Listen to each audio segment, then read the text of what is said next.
Hi, welcome to NDE TV. I'm Peggy Robinson. Today's guest is Jan Christenson, and she's going to tell us about her near-death experience. Now, you were a stressed out nurse going about your life, I take it, when this happened. That describes it very well. Yes, yes. So many different roles that we have to play and just so busy, so busy. How old were you? Yeah. I was 45 at the time. Okay. So feel free to start where you like and take as long as you like. Thank you. Yeah, thank you for having me on today. Uh, it is a while ago that this happened, but it's still really fresh in my mind when I just kind of concentrate and go there. It it's one of those experiences that when it happens, it's just, it's kind of imprinted. It's in there and I can pull it up anytime I want to. So I'll just describe a little bit of what happened to me. It was uh, it sounds fairly unspectacular, I think, the experience that I had compared to some people. Some people have a whole lot happen. I had what seems like a very little bit happen, but it changed everything for me. It just changed my whole perspective on life when I came to understand what had happened to me, because I was not into spiritual teachings. And so uh, it took quite a while for me to figure out what it was that happened to me. Yeah. So I was at work one day and doing my usual race, trying to get in. I was community nursing and trying to get from one patient or one client to another, do everything as quickly as I could.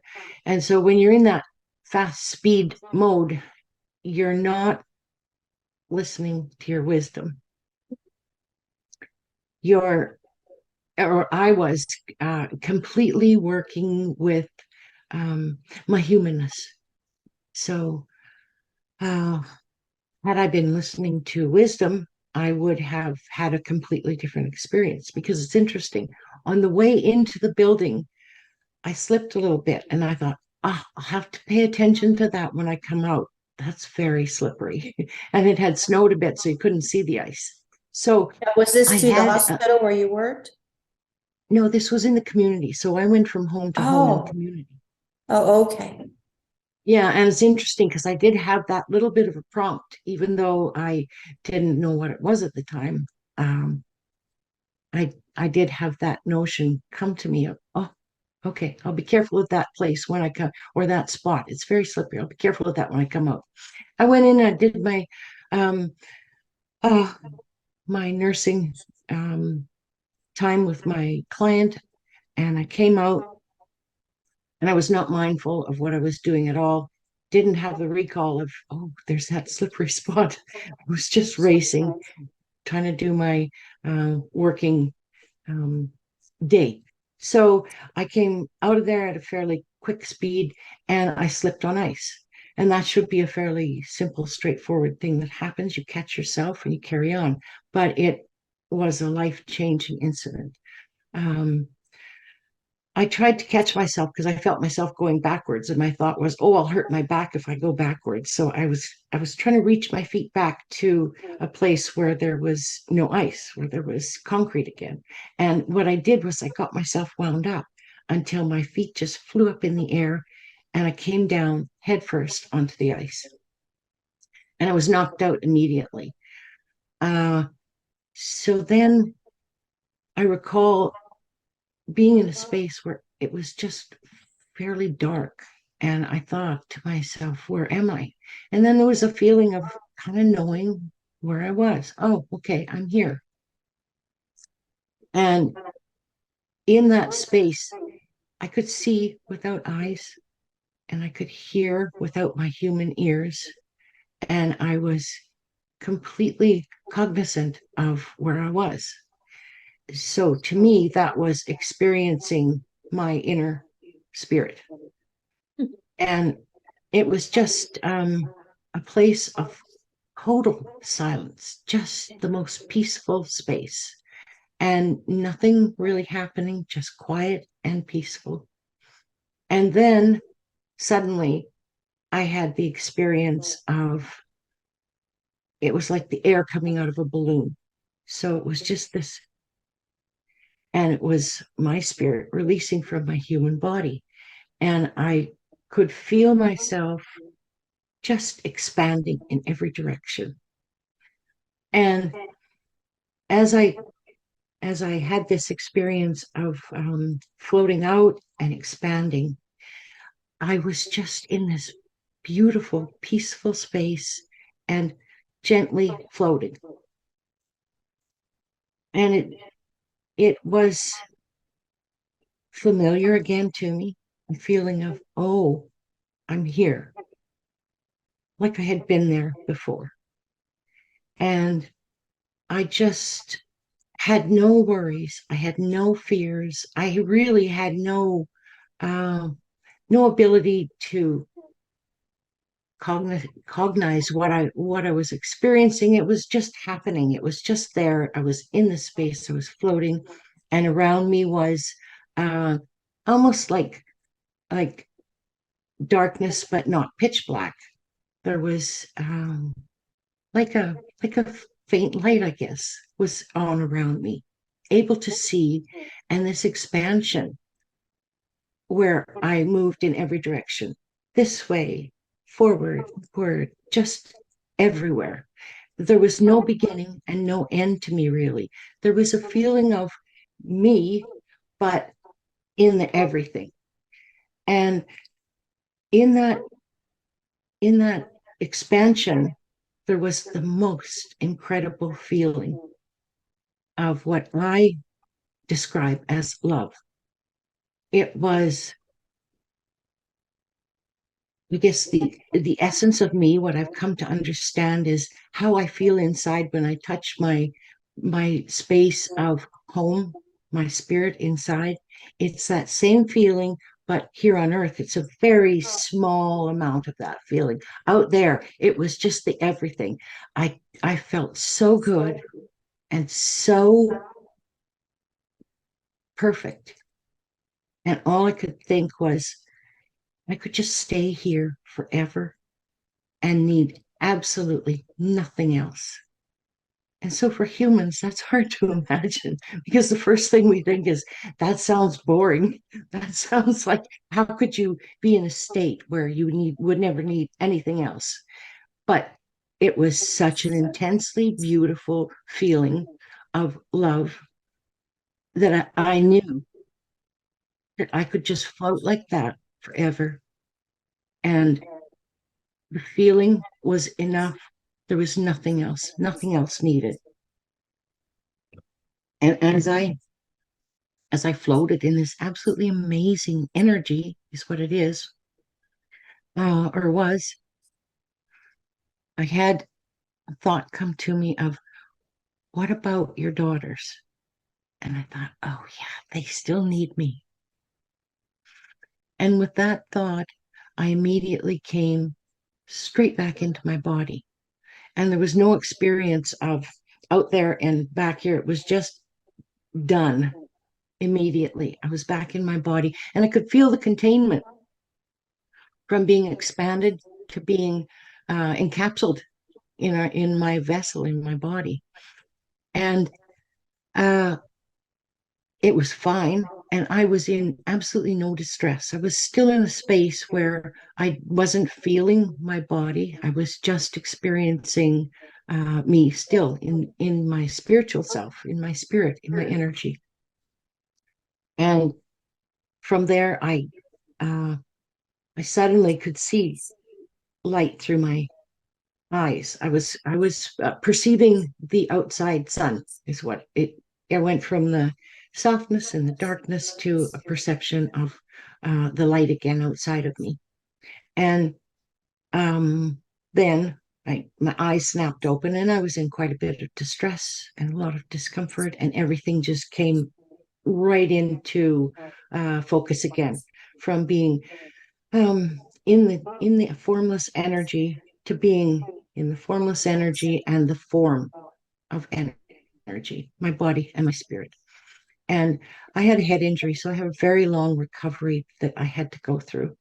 Um, and it was a long time before I had a full understanding of where I had been and what I had been through.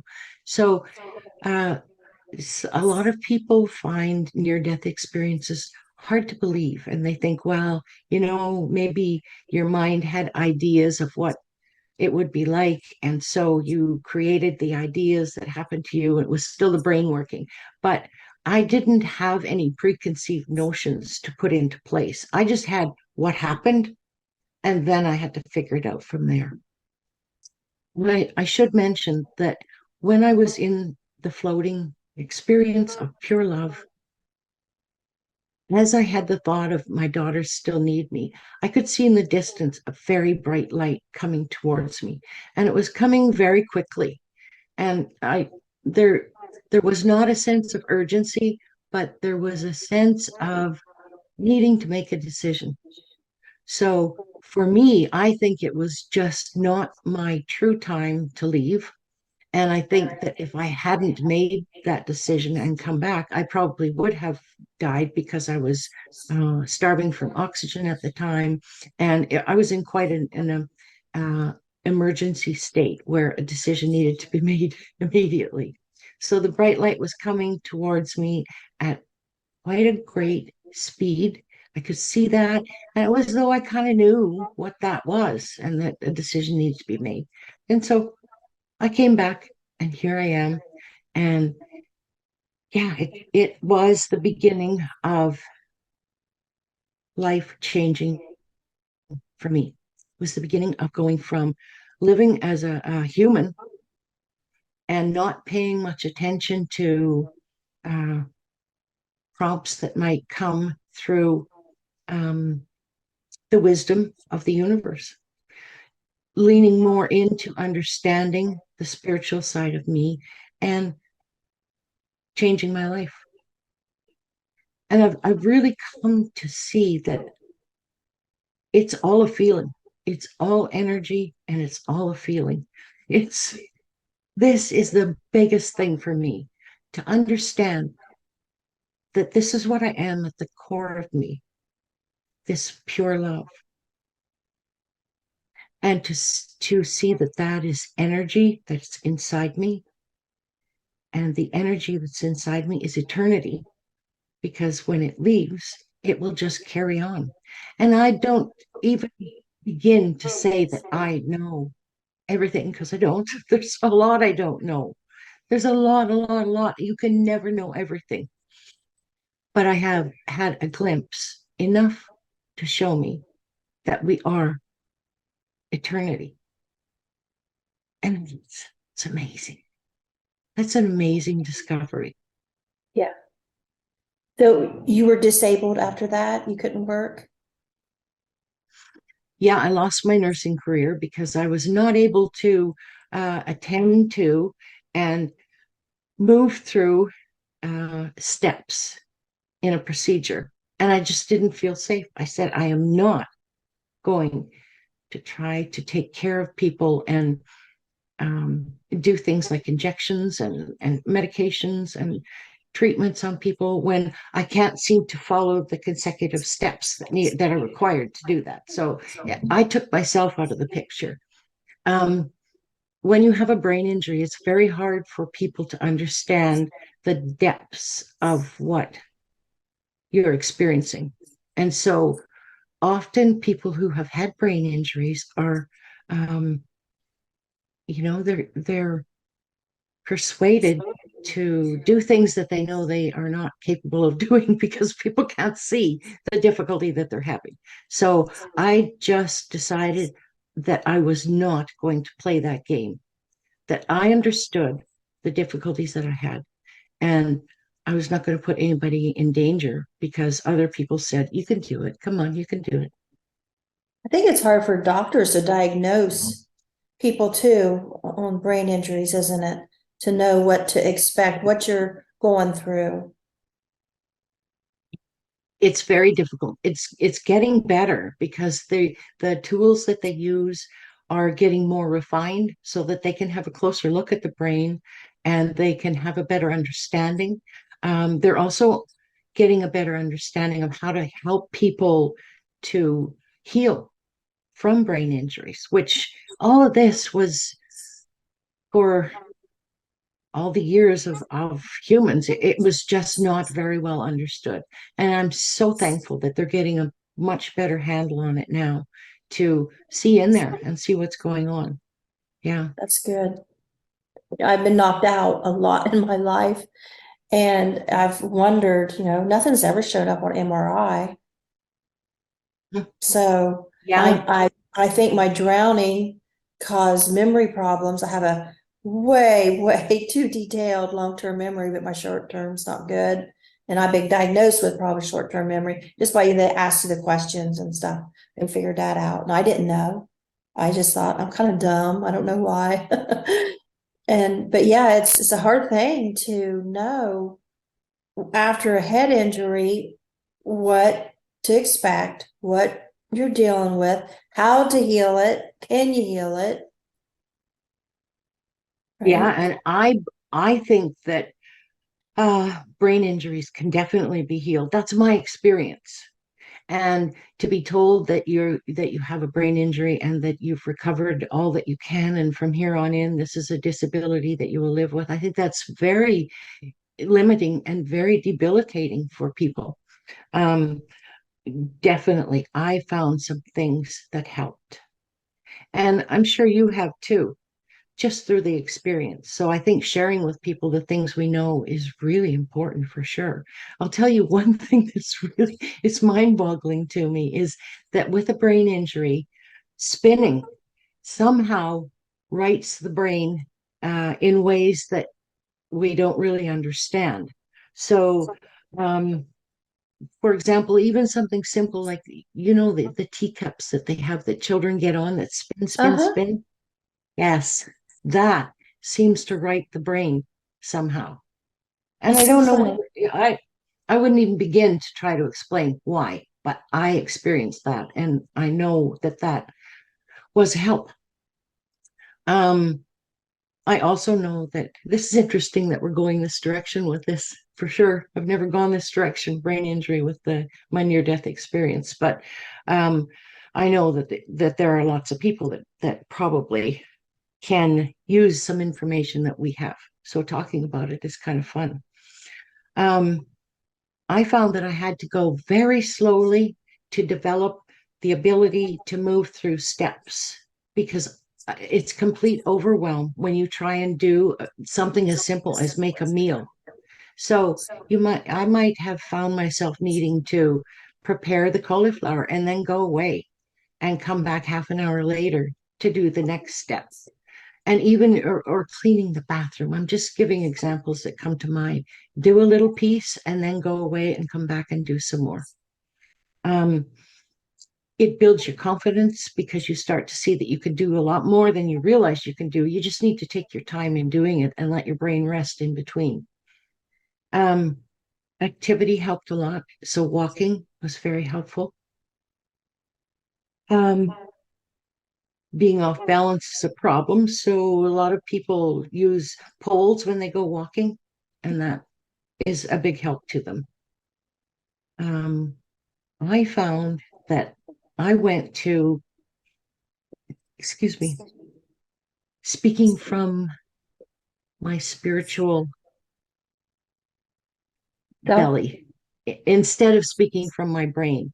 And that was yes. a big confusion for people because the doctors especially would say, well, you talk fine and you don't sound confused. And I would say, believe me, working with my brain is so confusing. And this was confusing for them. And I didn't fully understand it.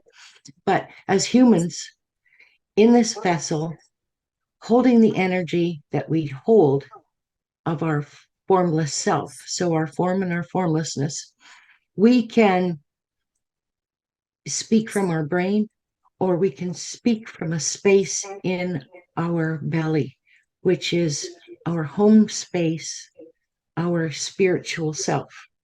And so if we speak totally from the brain at any time, with a brain injury, without a brain injury, we are not going to get to uh, the place where real wisdom lies. We won't get to that space the same way that we will and can get to it when we speak through the space in our belly. And you kind of nod your head like you know exactly what Yes, I'm I talking do. about. I get exactly everything you're talking about. I Mhm. never realized that that makes sense because I've been having trouble being off balance for years, that I walk with a stick when I go through the yard because I can't hardly maneuver uneven ground, hills and things. And I never knew, I never contributed that to a brain injury. And I think when I realized, talking about the spiritual self, talking from there for your spirit versus the mind, I think when I realized that that's a thing, that I understood that in my mind, was years ago, I would go to job interviews and, of course, you're a little nervous, job interviews, but I handle them usually pretty good. I started noticing every time I had a job interview, suddenly it's like I'm beside myself looking at her thinking, shut up, stop talking, because this little jibber jabber's coming out. It's like my soul was just like singing, like talking and expressing itself. And that's not me. I'm very used to be controlled all the time, even in a crisis. I'm always the one that's in control. And people are saying, how did you stay in control? I'm like, I don't know. I would say so in control. And I'm like lost control. And I started realizing, who is this person? It was almost like I was like, shut up, you know. Yes, I, I I I'm hear not you. that free with myself. I'm not that person. But like, who Mhm. is she that won't shut up? And then I started noticing if I would be talking to one of my kids and I'm starting to get out of my controlled self and enter into this more like I'm talking now, just whatever comes out. I'm like, who is that? They need to shut up because my kids don't understand that part of me. Mom just don't go on talking about anything. Mom is very, like a right brain. And all of a sudden I'm just this left brain talking. And that's when I started noticing the difference between talking through my mind, talking through my soul, what you're talking about. Yeah, it is the most amazing thing to find. And you can actually integrate the two. You can bring a coherence between the two, which is, I think, what we all want to achieve because our brain, which we use 10% of, from what I understand, our brain is so capable and we can move it into understanding and becoming the deeper consciousness, which our spirit is a deep consciousness. But I think to start and to learn about it, it is important to feel the difference between the two, to feel when you're thinking with your brain, and to literally, when you want to drop your thinking out of your brain and into your belly, into that center space that I call home. For me, when I go in my center space, I call it, and it is a fairly common thing that people know that it's centering yourself. So you center yourself, you go into that space, which is in your belly. I fall down into that space, and then there's a dot. I can actually touch it with my finger in my belly where I feel my essence perfectly. It just kind of goes, it's there. And so to drop my thinking down to that space is the ultimate um, the ultimate thing that I like to do, especially when I'm talking with people or when I'm trying to think through and find solutions, to go to that space and look for the words I want to say or look for the solutions I'm looking for is so much more effective than trying to work through the brain because the brain is like a big old computer. But it can only come up with what's been put in there. Whereas our belly, that's where we have access to the wisdom of everything. And for people who haven't experienced that, and don't know what we're talking about, and have lived only from the brain, it sounds probably Yeah. wooey, very Right. woo-woo, Right.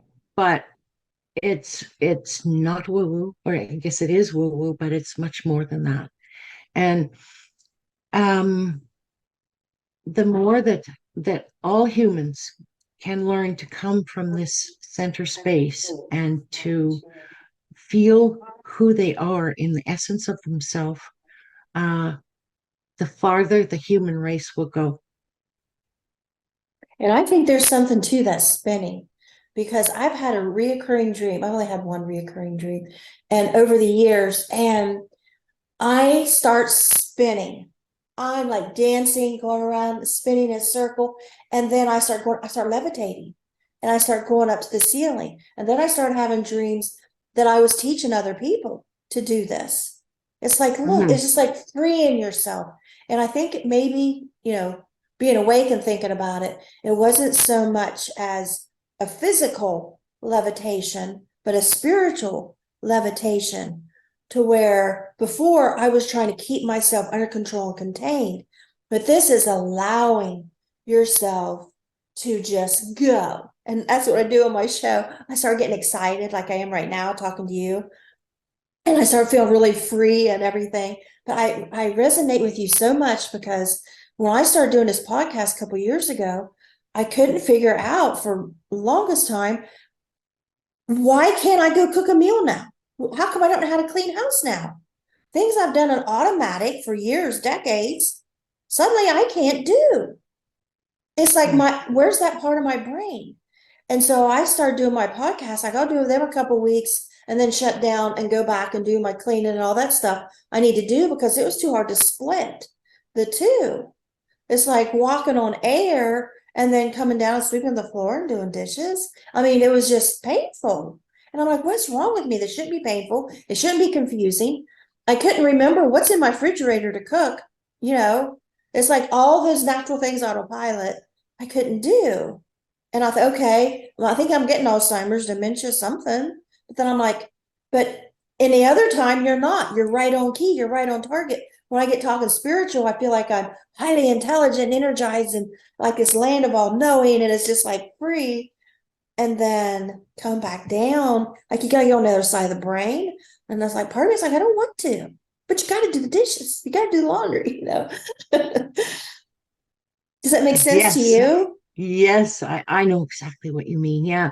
And we feel like we have to do one or the other. And if we do the speaking from our belly and feeling free and floating and maybe even going up to different levels of consciousness that are above us and bringing more spirit into us, we we feel like we get kind of carried away with that. And then it's actually for me, even I don't really want to come back and just use the brains. I like this a lot. Yeah. But when you can coherently bring the two together, feel the wonderful feeling of the essence that is you, and move through your day and do the things that you need to do, like buying groceries or going to a doctor's appointment or whatever, with that feeling inside, that's fun. That is fun. The only way And I I can think, do that is to have music on and oh, well, do my that's good. chores. Yeah, That's Christian, good. I'm a Christian, so especially Christian music. I can Yeah. clean all day. I can paint outside all day. I can work outside as long as I got the music on. Well, that grounds you, obviously. Well, it lets And me when have you get, both. I can feel the mhm, spiritual high, but be working and be happy doing it. mhm. Yeah, that's nice, isn't it? To be able to, that's freedom, really, isn't it? Yeah. To be able to use, and you're using both, and you're Mhm. doing it without thinking about it. All of that is, I think, objectives of a human being if they want to experience all of themselves. And everything is energy. So our body, our vessel is energy, and our inner self, the space between the cells, the space between the organs, that's energy too. Energy in form, the body, energy in formlessness, the pure energy. And the things that we can do with that energy are so amazing. There's so much more than anybody ever told us, I think is what I want to say. Um, for example, we can fill our body with the energy of pureness or the energy of compassion. We can do so many amazing things. We can heal ourselves by bringing in certain energies and letting them flow through our body. Most of us are blocked up. We have blocks inside ourselves, places where energy is stuck. And to me, I believe that that's what causes disease. That's what causes dysfunction. That's what causes discomfort. Um, and the discomfort can be from disease, or the discomfort can be from thought. They're all the same thing. And Placebo effect, evidence of that.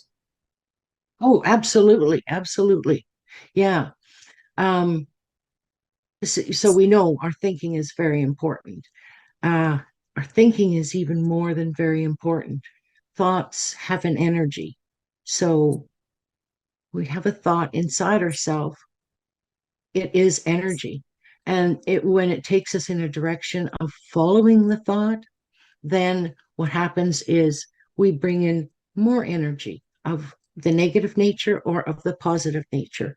And we have a choice any given day which one we're going to succumb to, which one we're going to choose.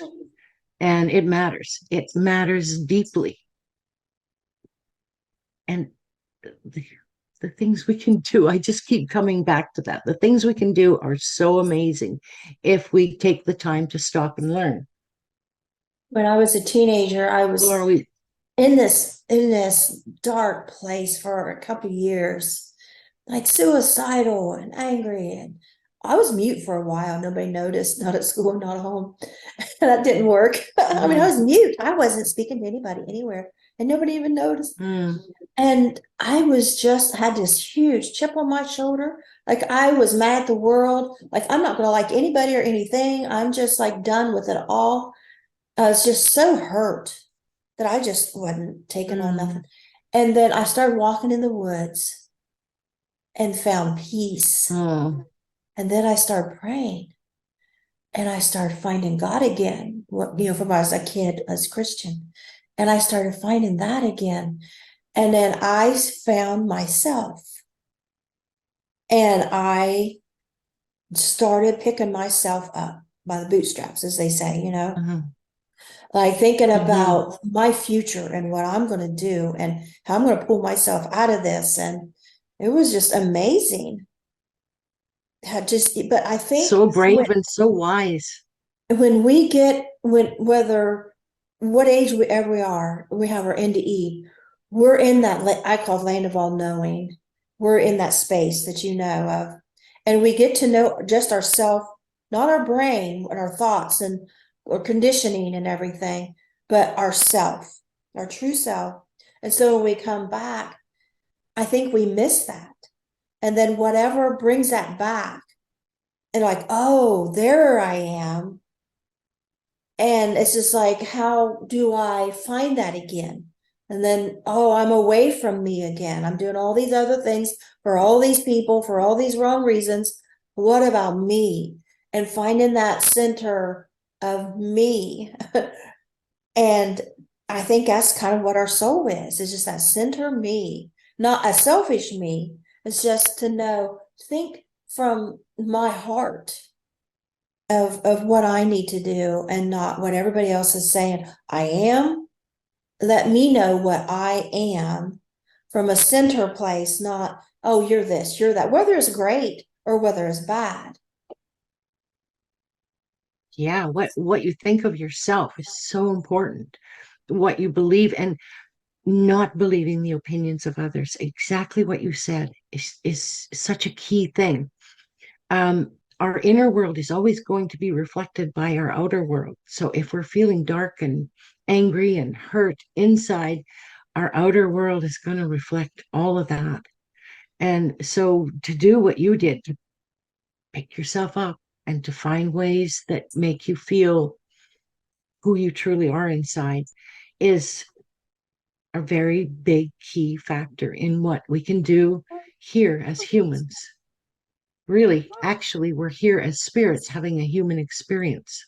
So to remember that and to honor that is amazing, isn't it? Yeah. Yeah. And the strength we gain, to pick ourselves up again and again by remembering how we got through things before. And we're Mm-hmm. not going to stay down that long again. That was a bit too long. Mm-hmm. Yeah. And that's how we build our resilience. And you look at people who seem to be able to get through experiences in life doing it so well, just having things happen to them. And you think, well, how will they ever come back from that? And they come back and they're doing amazing. And it is because they found this inner love, this inner resilience that allows them to be a part of life, but not be taken down by things that happen on the outside. Because inside is eternity, and we're here today. We might be gone tomorrow, but we'll probably be back again. I quite firmly believe that because we're eternity, this cup of us that is spiritual energy and goes out there also comes back again. So I think we live more than one life, and we have a piece of God inside of us, each one of us, because to me, God is the energy.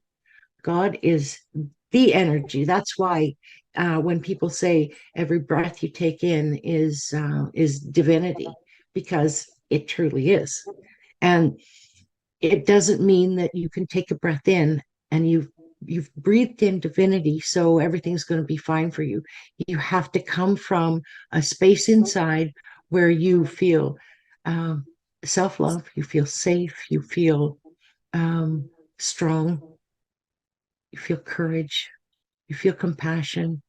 You internalize these things, and then yes, breathing the air you breathe in is divinity, and you will experience divinity just from that. But I think what I want to say is learning some things is helpful. It doesn't just um, it's not as easy, and it doesn't just happen. I think that it takes a bit of focus and a bit of attention to learn some things to then be able to move on and have a life that truly is something to be seen as a miracle. Every day, almost every moment is truly a miraculous unfolding if we let it be. Or it can be a horror if we decide that's what it's going to be. Yeah. So Earth really is heaven and hell, depending on how we want to experience it and live it. I think self-fulfilling prophecy is a real thing for a lot of people. I wish we could teach this in prisons. Yeah, yeah, I know, because so many people are so lost in this world today, and they don't have to be. I keep going back to the energy.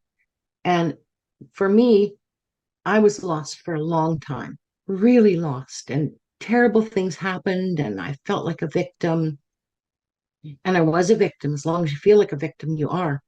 And living in that mode and being hurt, the things that you were talking about before, uh, it's like you bring a cloud down on yourself and you're stuck in there. You're stuck. Everywhere you go, there you are.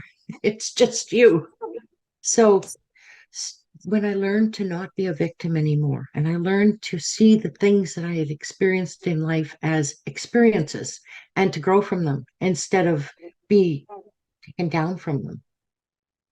Um, and I learned to stop judging other people.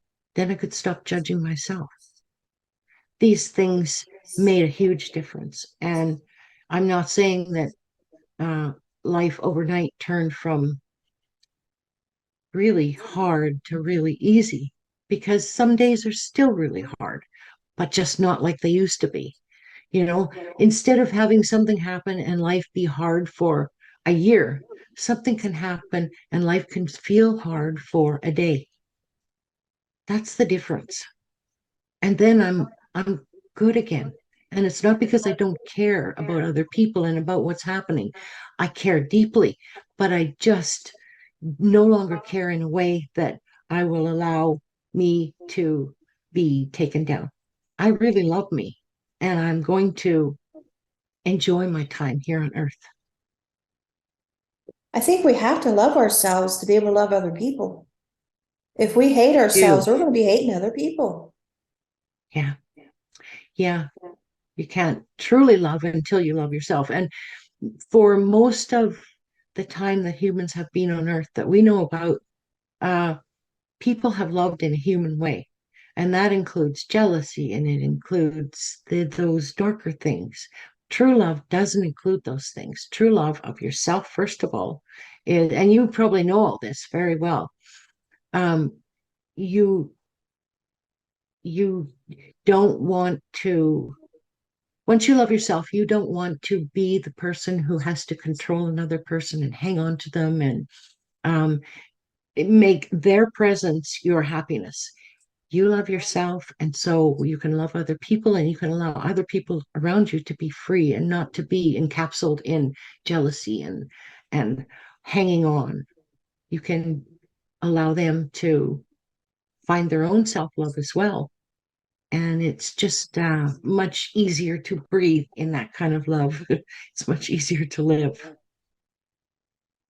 I went through this long thing where I didn't want anyone to see that I was happy or what I had because somebody always come along and took it, no matter what it was. Once somebody seen me happy, they just come along and took it. And I was like, I don't want anybody to see anything I have or don't want them to see me happy. And I realized that would come back when I was a kid. It's my alcoholic stepdad. If he seen me happy, he was making me miserable. And so I learned never show him you're happy because then he'll just start the abuse more, making me miserable. And my dog's making noise. And so I realized like this long time was going by because after I was no longer a child, it felt like it kept reoccurring in my life. Every time I got something, there was always somebody, oh, look what she's got. I'm going to come take it every time. And it just kept cycling. And then I finally realized, I mean, I'm talking a long time. I realized they're taking it because I'm letting them. I'm not fighting back. I'm not fighting to keep it. They come and took it. I walk away in silence and let them take it. I was never standing up for myself and saying, wait a minute, this is mine. You can't have it. I wasn't doing that. And I'm like, how simple is that? That's like a simple thing that most people probably naturally just do. You know, hey, no, this is my job. You're not taking it. This is my husband. You're not taking it. This is my child. You're not taking it. You know, all these things. And I was like, I wasn't finding my voice to say, you're not taking it. And this is why. It seems like such a simple thing, but I was not doing it. Mhm.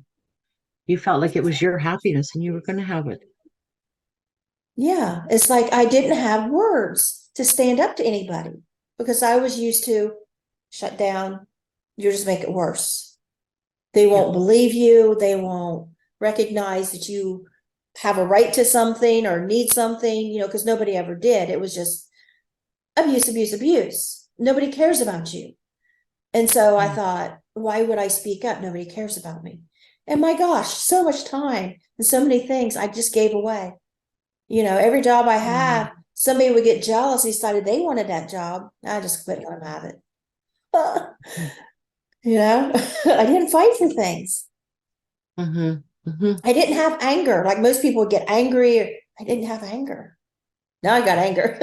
But you have to learn to use anger too, you Mm-hmm. know, Mm-hmm. and not turn anger into hysterical and crazy. But yeah, it seems like time we Mm-hmm. get everything figured out, we're dead.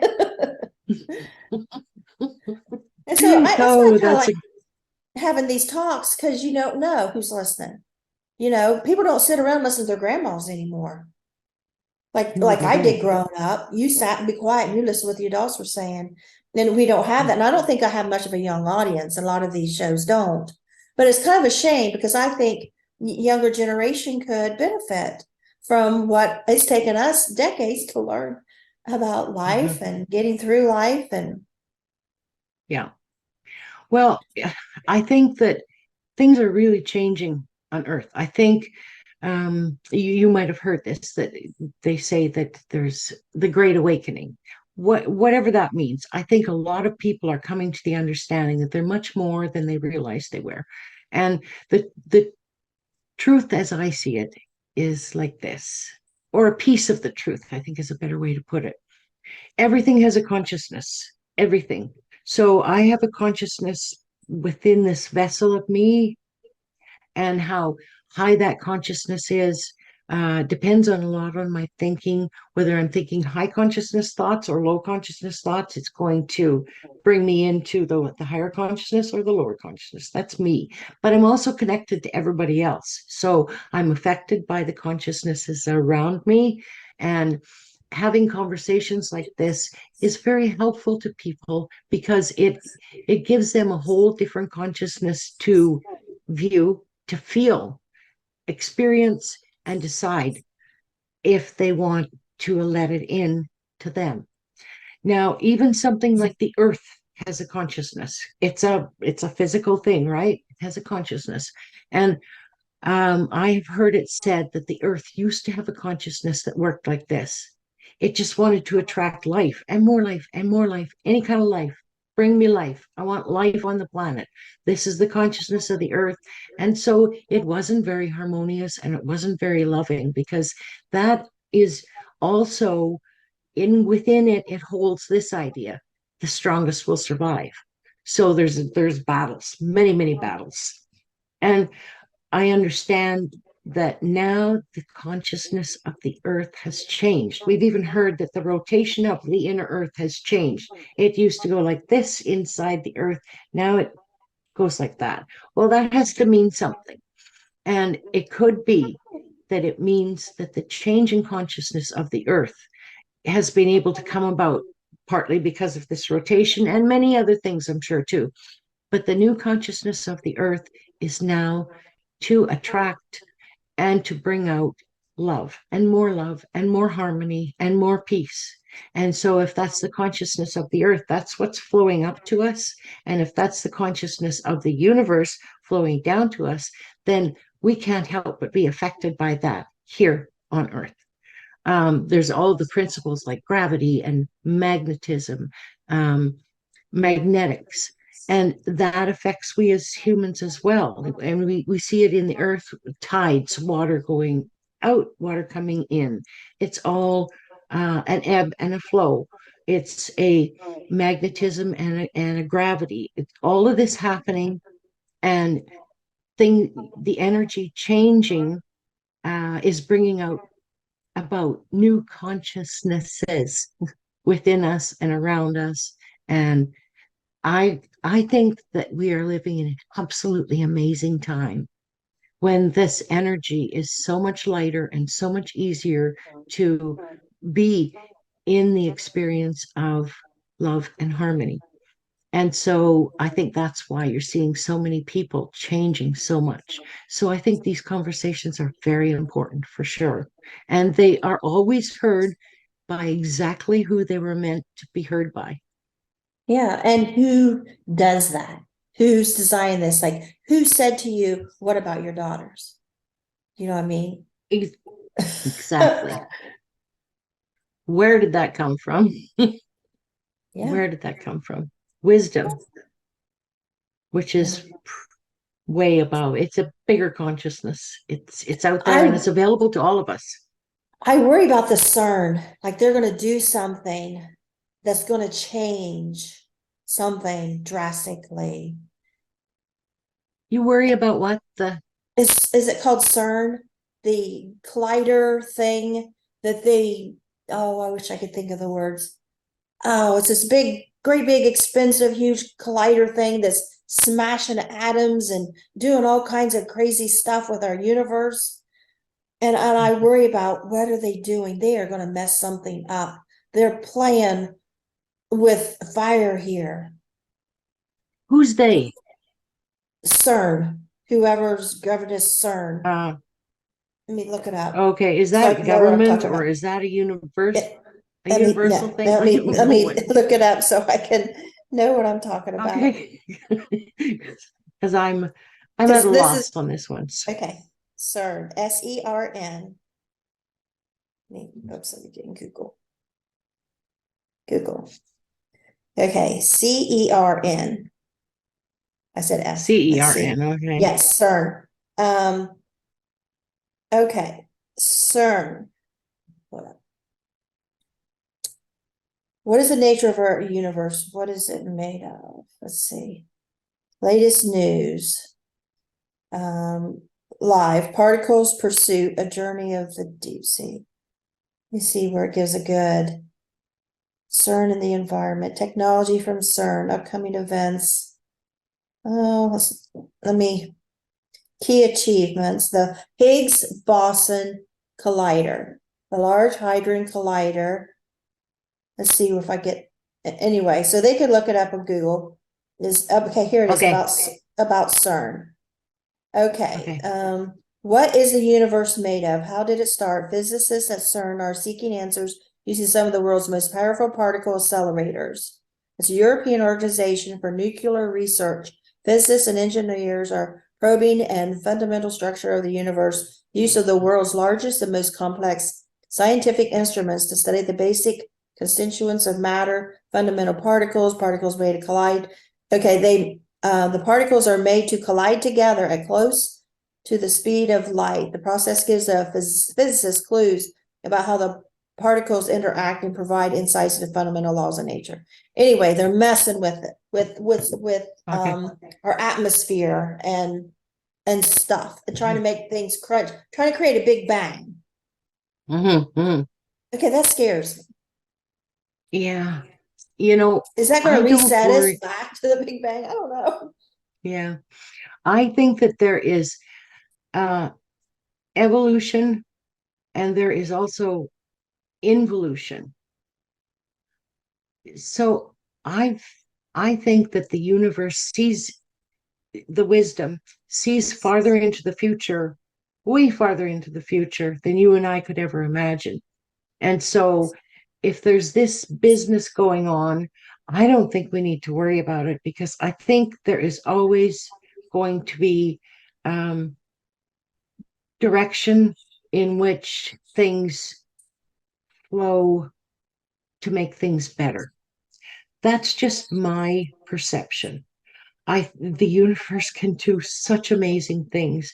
Like when in the beginning of time, which you know, was there ever a beginning? I don't know. But when let's put it this way, when pure energy flowed in the universe and there was no matter, when there was just pure energy, things had to change in order to create matter, right? So the from what I've read, what I understand, and what makes sense to me, things like this happened. Um, the the universe may have not have had a clear view of the future of what would happen when matter came to be, and the energy has evolved. It's gone through great evolutions and it's become so much more of a super way of being. It can do more and more and more all the time. So back when it was less evolved and it decided it wanted to go through the evolution of seeing what matter would be like. I'm going to stop you for a Here's a couple. second. Listen to what you're saying. When it decided. Yeah, I'm that makes it sound See like what a I being, mean? and No, you're it's a correct. flow. You're correct. But Yeah. the same person, entity, universal knowledge, whatever people call it, that told you, what about your daughters, is the same energy, wisdom, land of all knowing, whatever words we can put to it. That is the it that you're talking about. This is what's mind blowing. Yeah, divinity, for sure, for sure. And a couple of things that I've understood that unfolded were this, and this just kind of blows my mind. Um, so when energy started to be created, what happens is these things called quarks explode, and they explode and produce new neurons, and that turns into atoms. And I'm not a scientist, so I can just give you a bit of a little bit of a view of what I've seen, that's how matter's created. These form together and more and create more matter. But when matter was being created, when quarks were exploding and creating matter, there was also this thing called antimatter that would eat up the matter. And I thought, well, maybe that's because the energy, the divinity wasn't sure what it would be like to have matter. Maybe it was better to just have this flow of energy and no matter. So there was created this antimatter that would eat the matter in case things didn't go as were planned, right? So there was a vision, a future vision of something that might not work out would be taken care of. And that's, I believe, how the energy works. But now it's much more evolved and bigger things happen, and it has a much wider view, much bigger power. But back then, yes, the antimatter ate the matter just in case things didn't go as planned. But then evolved this new thing where matter, four quarks were encased in what's called a Q ball. That's Q space BALL. And this Q ball was like an invisibility quilt that encased four quirks at a time. The antimatter couldn't see those quirks. So the quirks were able to go around with these little Q balls covering them, and antimatter couldn't see them. And then all of a sudden, the quirks would burst and matter was created, and antimatter could not keep up with it. So matter got ahead of antimatter, and here we are today. So there's always wisdom, and there's always planning taking place. And I think that when scientists create fear, there's fear where it doesn't need to be. I think that much more is taken care of than we can ever fathom. And that fear never helps us here as a human, for sure. Fear is part of us. Sometimes it does. Well, if I'm afraid if I speed, I'll be in a car wreck. Odds are if I'm speeding, I'm going to be in a car wreck or worse car wreck. If I fear about this lump, then I need to go to the doctor and get the lump checked. If I fear this man's following me in the dark alley, I need to do something. I mean, if fear does have its place. Fear works well if you're using your brain. Wisdom works better if you're using your soul. So as if you're listening to your soul, there's always going to be an answer. It's like Einstein used to say, I think 1,000 times, I come up with no solution. I get quiet inside, the answer comes right away.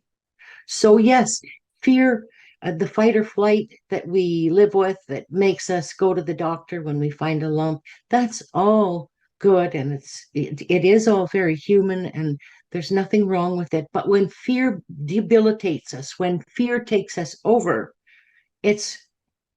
I don't want that in my life, because I know that there's a much better place to go to look for an answer than being in fear and fight or flight, and allowing the adrenaline to flow and make me jump and run from the Bengal tiger. Mm-hmm. Mm-hmm.